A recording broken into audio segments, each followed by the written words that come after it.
Hi friends, आमी Soma सोमाज cooking चैनेले आपनादेर सबाइके स्वागत। आज आमी आपनादेर आटा दिए खूबই मजार एकटी नास्ता बानिये देखाबो। रोज रोज रुटी परोटा खेते भालो ना लागले এই নাস্তাটি আপনারা বানিয়ে খেতে পারেন। খেতে খুবই ভালো হয়, ছোট বড় সকলেই খেতে ভীষণ পছন্দ করবে। বাচ্চাদের স্কুলের টিফিনেও আপনারা এই নাস্তাটি বানিয়ে দিতে পারেন। চলুন তাহলে এখন এই নাস্তার রেসিপিটি দেখে নিন। ভিডিওটি ভালো লাগলে লাইক ও শেয়ার করার অনুরোধ রইল। आटार এই नास्ताटा तैरी करार जोन्नो प्रथमे नियेछि एकटा बड़ो मिक्सिंग बोलेर मध्य निये निलाम 1 कप आटा। एखन आटार मध्य दिये दिচ্ছি सामान्य परिमाण नुन ओ आटाटा भालो करे मिक्स करे निते हबे।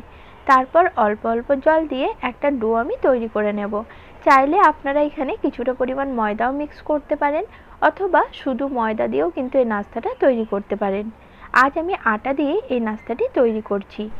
नर्माली रुटी तैरिर समय आटा जेभावे मेखे आमरा एकटा डो तैरी करे निई ठीक सेरकमई एकटा डो तैरी करे निलेई हबे। आटार डोटा आमार मेखे नेওয়া হয়ে গেছে। এখন এই ডোটাকে ঢাকনা দিয়ে ঢেকে আমি 10 মিনিটের জন্য রেস্টে রেখে দেব। তাতে ডোটা কিন্তু পুরোপুরি সেট হয়ে যাবে। ডোটা আমি ঢেকে দিলাম আর এই ফাঁকে আমি নাস্তার পুরটা বানিয়ে নেব। নাস্তার পুর বানানোর জন্য প্রথমে একটি ফ্রাই প্যানের মধ্যে নিয়ে নিচ্ছি 2 চামচ সাদা তেল। তেলটা ভালো করে গরম করে নেব। তেল গরম হয়ে গেলে দিয়ে দিচ্ছি হাফ চামচ গোটা জিরা। গোটা জিরা তেলে ফোড়ন দিলে রান্নার স্বাদ কিন্তু খুব ভালো হয়।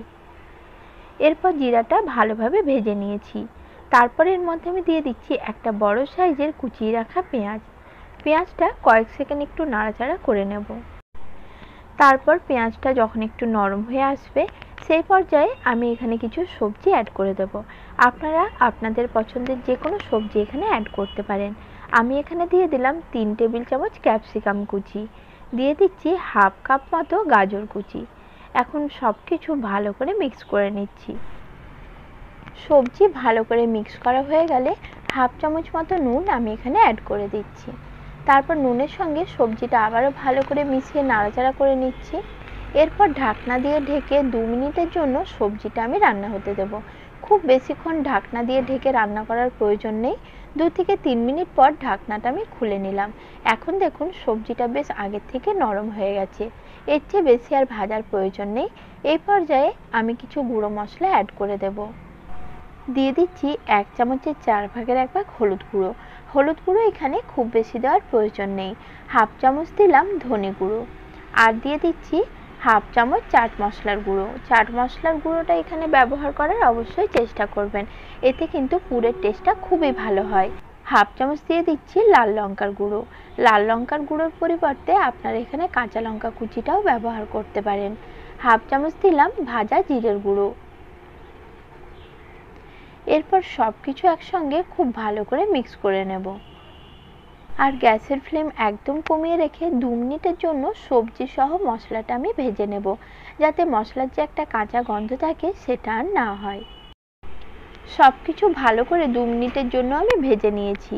এই পর্যায়ে আমি দিয়ে দিচ্ছি সেদ্ধ করে রাখা আলু। 250 গ্রাম আলুকে আমি আগের থেকে সেদ্ধ করে ম্যাশ করে রেখেছিলাম, সেটাই এখানে আমি দিয়ে দিলাম। এখন সব কিছুর সঙ্গে আলুটাও খুব ভালোভাবে মিক্স করে নিতে হবে। আলুটা আমি নুন দিয়ে সেদ্ধ করেছিলাম আর সবজিতেও আমি নুনের ব্যবহার করেছিলাম, তাই এই পর্যায়ে আমি এক্সট্রা আর নুন দিচ্ছি না। তাই আপনারা এই পর্যায়ে অবশ্যই নুনটা টেস্ট করে নেবেন, যদি প্রয়োজন হয় অ্যাড করে দেবেন। শেষ পর্যায়ে দিয়ে দিলাম ধনেপাতা কুচি। ধনেপাতাটাও এখন আলুর সঙ্গে খুব ভালোভাবে মিক্স করে নিচ্ছি। এইভাবে 3-4 মিনিট ধরে পুরটা আমি আবারও রান্না করে নিচ্ছি। 3 থেকে 4 মিনিট রান্না করার পরেই দেখবেন পুরটা একদম তৈরি হয়ে গেছে। এই পর্যায়ে গ্যাসটা আমি অফ করে দিচ্ছি আর পুরটা একটু ঠান্ডা করে নেব। অন্যদিকে আটার ডোটা মেখে রাখা 10 মিনিট হয়ে গেছে। এখন ডোটা আমি আরেকবার ভালোভাবে মেখে নিচ্ছি। তারপরে এই ডোটাকে আমি 2 ভাগে ভাগ করে নেব। ডোটাকে আমি 2টো পার্টে ভাগ করে নিয়েছি। এখন একটা লেচি নিয়ে কিচেন স্ল্যাপের উপরে অল্প একটু শুকনো ময়দা ছড়িয়ে এটাকে আমি রুটির মতো করে বেলে নেব। তবে যতটা সম্ভব বড় করে বেলে নিতে হবে। রুটি যেমন আমরা পাতলা করে বেলে নিই ঠিক সেরকমই পাতলা করে এই রুটিটাও বেলে নিতে হবে।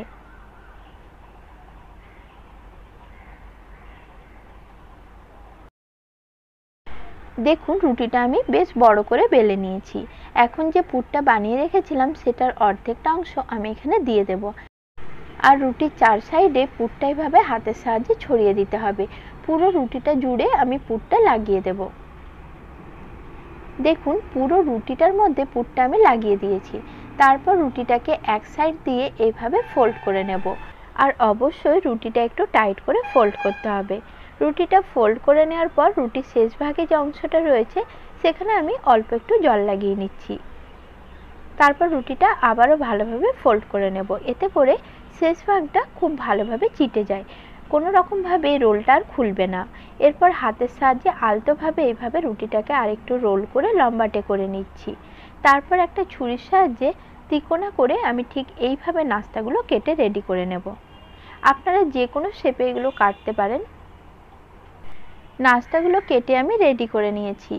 এরপর একটি প্লেটের ওপর নাস্তাগুলো আমি তুলে নিচ্ছি। নাস্তার যে শেষ ভাগটা রয়েছে সেটা হাত দিয়ে চেপে এইভাবে বন্ধ করে দিতে হবে। আর একই রকমভাবে বাকি যে কটা নাস্তা রয়েছে সেটাও আমি বানিয়ে রেডি করে নেব। একই রকমভাবে সব কটা নাস্তা বানিয়ে আমি রেডি করে নিয়েছি। এরপর অন্য একটি বাটির মধ্যে আমি হাফ কাপ মতো আটা নিয়েছি। আটার মধ্যে অল্প একটু নুন দিয়ে মিক্স করে নিলাম। তারপর অল্প অল্প জল দিয়ে একটা ব্যাটার তৈরি করে নিতে হবে। একটি পাতলা ব্যাটার আমি তৈরি করে নেব। একদম পাতলা একটি ব্যাটার তৈরি করে নিতে হবে। অন্যদিকে কড়াইতে আমি খুব ভালো করে তেল গরম করে নিয়েছি। এখন যে নাস্তাগুলো কেটে রেডি করে রেখেছিলাম সেই নাস্তাগুলো গুলে রাখা আটার ব্যাটারের মধ্যে ডুবিয়ে কড়ার মধ্যে দিয়ে দেব। এইভাবে একে একে নাস্তাগুলো কড়ার তেলের মধ্যে দিয়ে দিতে হবে। আর এই পর্যায়ে গ্যাসের ফ্লেম মিডিয়ামে রাখবো। গ্যাসের ফ্লেম মিডিয়ামে রেখে নাস্তাগুলোর এক সাইড ভেজে নিতে হবে।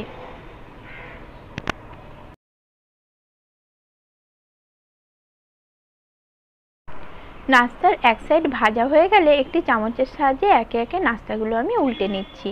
আর দেখুন এক সাইডটা সুন্দর লালচে করে ভাজা হয়ে গেছে। এইভাবেই দু সাইড ভালোভাবে লালচে করে নাস্তাগুলো ভেজে নিতে হবে।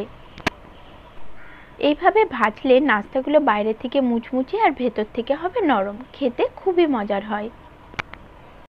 বাড়িতেই নাস্তার রেসিপিটি তৈরি করলে আমাকে কমেন্টে অবশ্যই জানাবেন আপনাদের কেমন লেগেছে। এখন অপর সাইডটাও একই রকমভাবে ভেজে নিচ্ছি। নাস্তার দু সাইডটাই আমি লালচে করে ভেজে নিয়েছি। এখন নাস্তাগুলো আমি তেল ঝরিয়ে তুলে নিচ্ছি। এইভাবে বাকি যে কয়েকটা নাস্তা রয়েছে সেগুলো আমি ভেজে রেডি করে নেব। আমি এই নাস্তাগুলোকে ডিপ ফ্রাই করেছি, চাইলে আপনারা কম তেলেও কিন্তু এই নাস্তাগুলো ভেজে নিতে পারেন। একই রকমভাবে সব কটা নাস্তাই ভেজে আমি রেডি করে নিয়েছি। আজকের মতো নমস্কার বন্ধুরা, সকলেই খুব ভালো ও সুস্থ থাকবেন।